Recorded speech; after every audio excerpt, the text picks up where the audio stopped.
राणी आणि फिटनेस या चॅनलवर तुम्हाला सगळ्यांचं मी खूप खूप स्वागत करते. मला एक कमेंट आलेले आहे, त्यांना स्लिप डिस्कचा प्रॉब्लेम आहे. त्याच्यामध्ये परत मला एक दुसरी पण तीच कमेंट आलेली आहे की आम्हाला तोच त्रास होतोय, तर त्याच्यासाठी काही व्यायाम सांगा जे आपले घरगुती पाहिजे त्यांना.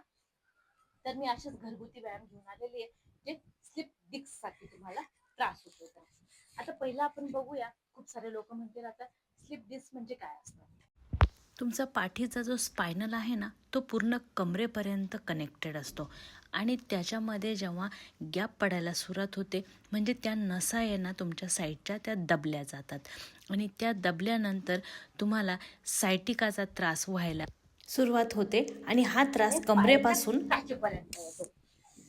आता हा जेव्हा त्रास होतो ना, तर त्रास तुम्हाला सगळ्यात जास्त काय होतं, उठायला बसायला त्रास होतो, झोपायलाही त्रास होतो, वाकायलाही त्रास होतो आणि वाकल्यानंतर परत सरळ व्हायला पण त्रास होतो. झोपल्यानंतर जर तुम्ही एका साईडला एका कुशीवरती झोपलाय ना, तर परत सरळ व्हायला पण त्याला खूप त्रास होतो. हा त्रास तुमचा इथून सुरू होतो. जे तुमचं माकड हाड आहे ना, हा कमर आहे ना, या कमरेपासून तर ह्या पूर्णपणे मांडीपासून पोटरीपासून तर तुमच्या टाचेपर्यंत येतो हा त्रास.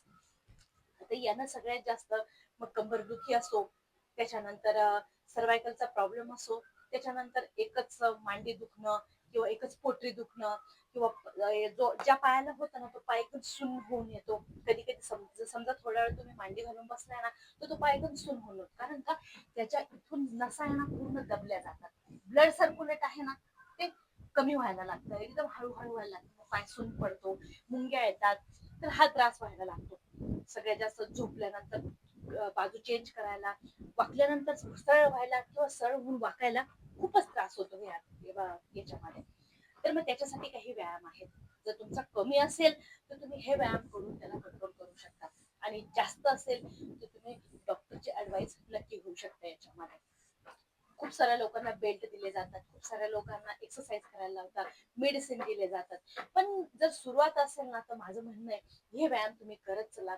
नक्की तुमचा जो प्रॉब्लेम आहे ना स्लिप डिस्कचा, तो पूर्णपणे कमी होऊन जाणार आहे. हळूहळू हळूहळू हळू कोणतीही गोष्ट होऊन जाणार आहे. आता याच्यामध्ये मी तुम्हाला पहिला व्यायाम देते. आता या पहिल्या व्यायामामध्ये हे बघा, या पद्धतीनं तुम्हाला काय करायचं, गुडघ्यांवरती बसायचं.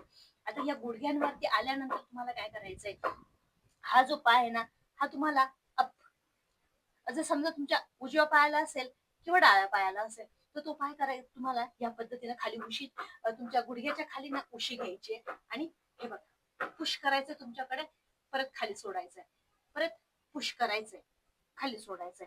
इकडे ह्या तुमच्या मांडीच्या साईडला तुम्हाला जोरात खेचायचंय.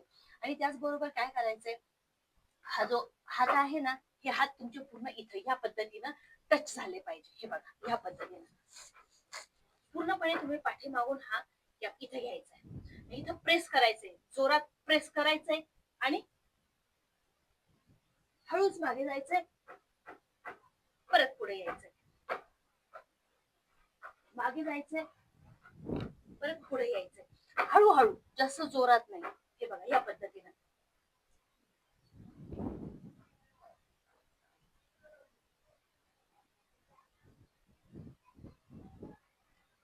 तुम्ही 10-10 वेळा रोज करू शकता हा व्यायाम. नॉर्मल तुमची कंबर दुखी असेल तेव्हा सुद्धा, पाठ दुखी असेल तरी सुद्धा तुम्ही हा व्यायाम करू शकता. 1, 2, 3, 4, 5, 6, 7, 8, 9, 10.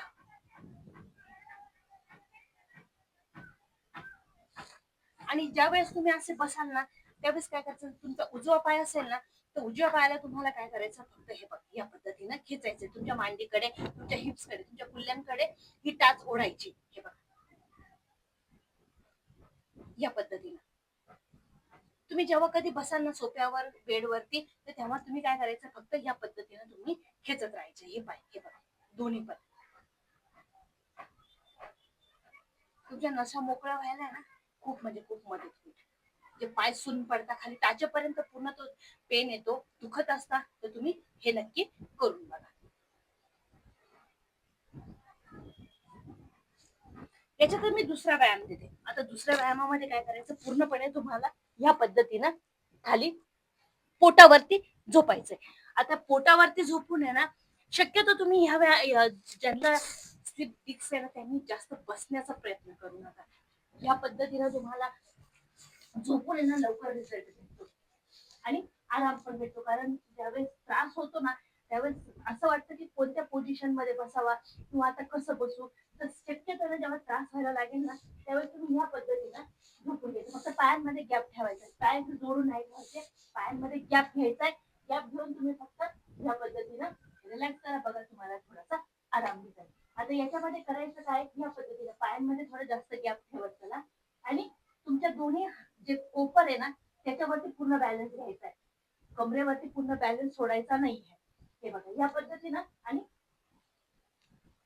इथून रिलॅक्स सोडायचंय तुम्हाला, इथून कंबर पूर्ण रिलॅक्स सोडायचंय. म्हणजे ज्या नसा दबता ना त्या तुम्हाला कमी व्हायला मदत होणार. हे बघा पूर्णपणे तुमच्या हातांवरती वजन घ्यायचंय.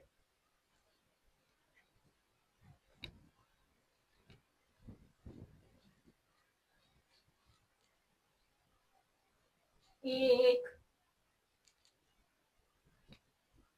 दोन, तीन, चार,